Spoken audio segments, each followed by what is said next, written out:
इतिहास का सबसे बड़ी हथियार डील हुई कंप्लीट। क्या पूरी दुनिया को उड़ाने की हो रही है तैयारी? 114 लड़ाकू विमानों वाली MRF डील को छोड़ो, अब तो यहां दुनिया के सबसे घातक हथियार की हो रही है एंट्री, जिसको अमेरिका, रूस के भी हथियार नहीं रोक पाएंगे। इस तरह की डिफेंस तैयारी को देखकर कई देशों का सिर झुक गया शर्म से। दोस्तों, कई देशों ने भारत को निशाना बनाते हुए कहने लगे कि 36 राफेल फाइटर जेट खरीदकर भारत अपने आप को शहंशाह मान रहा है। एक न एक दिन इस भारत का घमंड जरूर चकनाचूर होगा। यह भारत खुद को ऐसे मानकर चल रहा है जैसे कि यह पूरी दुनिया को सिर्फ 36 राफेल से हरा देगा। वैसे एक तरफ से देखा जाए तो भारत ने दुनिया भर के देशों को बहुत बड़ा चैलेंज दिया है कि तुम चाहे कितने भी फाइटर जेट ले आओ, हम हमारे 36 राफेल लड़ाकू विमानों से ही आपके विमानों की बैंड बजा देंगे। दोस्तों, ये वीडियो हमारे भारत के लिए बहुत ही शर्मनाकदायक है। अब तो हर देश ने भारत को सुनाना शुरू कर दिया है, लेकिन भारत को इन सभी देशों की बातों को इग्नोर करना पड़ रहा है। दोस्तों, एक बात और आपको बता दूं, 15 साल हो चुके हैं। आज तक हम अपनी वायुसेना के लिए 114 फाइटर जेट वाली MRF डील को कंप्लीट ही नहीं कर पाए हैं। पता नहीं भारत करना क्या चाहता है। शायद इसके पीछे कोई बहुत बड़ा कारण हो गया हो, इसीलिए भारत ने इस डील को कंप्लीट नहीं किया हो, या फिर यह हो सकता है कि भारत इस डील को फाइनल करना ही नहीं चाहता हो। और भी बहुत सारे रीजन हैं जो भारत के साथ हो सकते हैं, लेकिन मुद्दा यह नहीं है, बल्कि मुद्दा यह है कि भारत ने अभी तक 36 राफेल फाइटर जेट ही खरीदे हैं और भारत इन्हीं 36 राफेल फाइटर जेट के बलबूते किसी भी जंग को जीतना चाहता है, यानी एक रिकॉर्ड सेट करने की कोशिश कर रहा है हमारा भारत। तो दोस्तों, पूरी खबर क्या है जानेंगे इस वीडियो में, लेकिन उससे पहले इस वीडियो पर एक लाइक तो बनता है। फटाफट वीडियो को लाइक कर दीजिए और दोस्तों, कमेंट बॉक्स में जय हिंद लिखना मत भूलिएगा। दरअसल दोस्तों, आज यह खबर देखकर हमारे राष्ट्र के तमाम नीति निर्धारक और सरकार में बैठे बाबू अपना सर शर्म से जरूर झुका लें, क्योंकि यह खबर है ही इतनी शर्मनाक।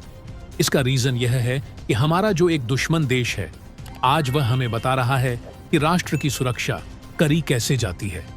भले उसके पास पैसे नहीं है, भले उसकी इकोनॉमी संकट में चल रही है, GDP ग्रोथ 0 हो चुकी है, देश में फाइनेंशियल क्राइसिस 70% को पार कर चुकी है, उसके बावजूद वो अपने देश और देशवासियों की सुरक्षा में कोई कसर नहीं छोड़ रहा है। और हम सिर्फ 36 राफेल फाइटर जेट खरीदकर अपने आप को शहंशाह मानकर चल रहे हैं। हमारे देश की मीडिया का घमंड उस लेवल पर है कि 36 राफेल से वह दुनिया जीतने का दावा करती है, लेकिन जमीनी हकीकत यह है कि हमारे पायलट अपनी कुशलता के दम पर ताबूत उड़ाकर राष्ट्र की सुरक्षा कर रहे हैं। ऐसे लड़ाकू विमान जिन्हें 60 साल हो चुके हैं, उनसे भारत अपने देश की सुरक्षा कर रहा है। ऐसे जमाने में जब मोटरसाइकिल भी 5 से 6 साल नहीं चलती, हम फाइटर जेट जैसी क्रिटिकल टेक्नोलॉजी को इतने लंबे सालों तक घसीट रहे हैं, और इसका खामियाजा हमारे देश के बहादुर पायलट अपनी जान देकर चुका रहे हैं। लेकिन ऐसे में तुर्की जैसा एक देश है जो एग्जाम्पल बनना चाहिए भारत और भारत के नीति निर्धारकों के लिए। कैसे? तो चलिए मैं विस्तार से आपको यह खबर बताता हूं।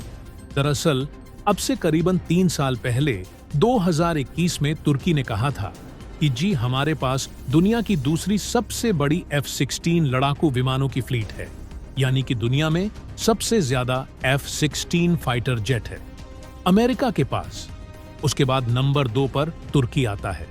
सैकड़ों लड़ाकू विमान उनके पास हैं, लेकिन वह धीरे धीरे बहुत ही ज्यादा पुराने पड़ते जा रहे हैं। ऐसे में या तो उन्हें अपग्रेड करना होगा या सेना से रिटायर करना पड़ेगा। ऐसे में तुर्की ने एक $23 बिलियन का प्लान लॉन्च किया, और इन $23 बिलियन को खर्च करके तुर्की अमेरिका से F-16 की लेटेस्ट अपग्रेडेड किट खरीदना चाहता था, जिसके बाद जो F-16 है, यह करीबन 4.5 जनरेशन के फाइटर जेट बन जाते, यानी कि आज की सारी टेक्नोलॉजी इसमें रिप्लेस कर दी जाती, जिससे कि ये आधुनिक फाइटर जेट बन जाते और आने वाले 30 सालों तक मजे में सर्विस देते। तुर्की की वायुसेना में लेकिन आप जानते ही हैं कि रूस और तुर्की के बीच संबंधों को देखते हुए अमेरिका कोई भी हथियार इस समय तुर्की को देने को तैयार नहीं था। जो F-16 की अपग्रेडेड की डील थी, यह कैंसिल हो गई। हालांकि तुर्की को कोई जल्दी नहीं थी। आने वाले 2027 और 28 तक मजे में चलने वाले थे, बिना अपग्रेडेशन किए F-16 खरीदकर। अब आप मुझे बताइए अपने आप को इस स्थिति में भारत होता तो क्या करता, या फिर भारत के जो बाबू हैं वो होते तो वह कैसे हैंडल करते इस डील को? तो दोस्तों कमेंट में जरूर बताइएगा। तो खैर, तुर्की ने हार नहीं मानी। इन्होंने इस $23 बिलियन का सही यूज किया। सबसे पहले तो इन्होंने खुद का स्टेल्थ फाइटर एयरक्राफ्ट कान बनाने में सारा अपना पैसा, अपनी टेक्नोलॉजी लगा दी। जो अमेरिका से F-35 की कुछ टेक्नोलॉजी मिली थी, उसका यूज किया और खुद का कान फाइटर जेट तैयार कर लिया। लेकिन तुर्की को पता है कि कान इन्होंने बनाकर तैयार कर लिया है, उसे उड़ा भी लिया है, जो सफल हुआ है। लेकिन अभी भी कम से कम 5 से 6 साल और लगेंगे इसे जमीन पर उतरने में, इसका मास प्रोडक्शन करके एयरफोर्स में शामिल करने में। लेकिन तुर्की को पता है कि 6-7 सालों तक वह अपनी सुरक्षा में चूक होने नहीं दे सकता किसी भी सूरत में, क्योंकि उसका नेबरहुड बहुत खतरनाक है। एक तरफ सीरिया है, जहां 24 घंटे 12 महीने युद्ध चलता ही रहता है। इसके अलावा इजराइल हमास का युद्ध जारी है। लेबनान में बेहद खतरनाक हालात हैं। ग्रीस उसका दुश्मन, जो ताकतवर हो रहा है भारत और फ्रांस की मदद से। इसीलिए तुर्की अपनी सुरक्षा को ढीला नहीं छोड़ना चाहता था और न ही उसने छोड़ा है। दरअसल आप अपने फोन की स्क्रीन पर देखिए, खबर निकलकर सामने आई है कि तुर्की जर्मनी और ब्रिटेन से बातचीत करना शुरू कर चुका है यूरोफाइटर टाइफून फाइटर जेट को लेकर। इनकी प्लानिंग है कि अपनी सेना में कम से कम 3 से 4 स्क्वाड्रन, यानी करीबन 60 से 70 यूरोफाइटर टाइफून शामिल करेंगे और इसकी हेल्प से ये पुराने जो F-16 हैं उन्हें रिटायर कर देंगे। हालांकि वह अब भी 4-5 साल चल सकते हैं, लेकिन यह रिस्क नहीं लेना चाहते और उन्हें अभी रिप्लेस करेंगे यूरोफाइटर टाइफून से। इतना ही नहीं, तुर्की का तो यह भी मानना है कि वह जो खुद का कान फाइटर जेट तैयार कर चुका है, जो कि एक स्टेल्थ जेट है, इसे पेयरअप करेगा यूरोफाइटर टाइफून से, यानी कि दोनों को साथ में जोड़ी में उड़ाएगा, जिससे कि यह वर्ल्ड की बेस्ट और सबसे ज्यादा डेंजरस फाइटर जेट जोड़ी होगी, जो कि पूरे तुर्की के आस पड़ोस के देशों को रूल करेगी, उन्हें डोमिनेट करेगी। और इससे आप अंदाजा लगाइए कि तुर्की किस लेवल की प्लानिंग कर रहा है। वह सिर्फ अपने दुश्मनों को टक्कर नहीं देना चाहता, वह अपने आस पड़ोस के देशों को डोमिनेट करने की प्लानिंग रखता है, क्योंकि उसे पता है अपने पड़ोसी देशों को जितना दबाकर रखोगे, अपनी सुरक्षा उतनी ही ज्यादा सॉलिड होगी। लेकिन दूसरी तरफ भारत है, जिसकी इकोनॉमी वर्ल्ड में सबसे तेजी से बढ़ने वाली है। आने वाले 1.5 साल में दुनिया की तीसरी सबसे बड़ी इकोनॉमी बन जाएगा। खजाना $650 बिलियन के पार है।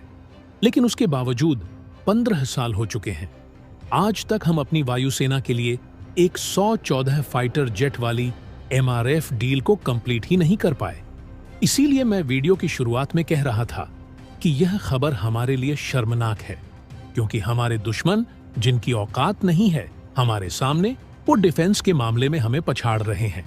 तो दोस्तों, इसके बारे में आपका क्या कहना है? कमेंट बॉक्स में जरूर बताइएगा। तो दोस्तों, जय हिंद, जय भारत।